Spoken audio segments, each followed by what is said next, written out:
Our lovable mouse was always a busy man. He worked long and hard nights just to make those few extra bucks. Minnie had taken notice of this, eventually deciding to ask Mickey about it.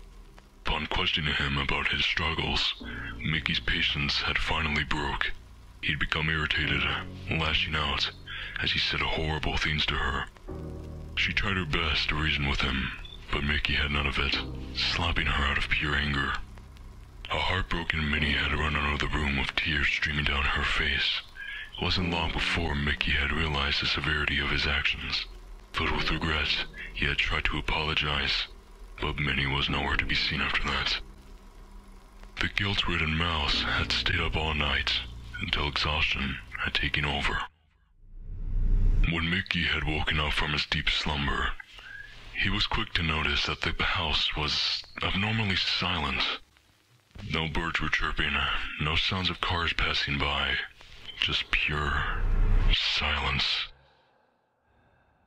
He ran outside as quick as he could, realizing there was only an empty street and a depressing gray sky. Mickey had walked far down the street, but it always seemed to be heading to the same place, as if it were looping. He grew more hopeless as time passed. It all felt like a bad dream. Mickey tried to end his life many times, but despite his efforts, he just couldn't escape. For 3 months, he had been trapped here. His sanity had begun to decrease.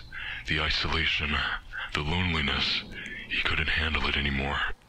Until a small, blue-haired boy had approached him from seemingly out of nowhere, requesting to sing along with him. Mickey was confused nonetheless, but what reason did he have to say no?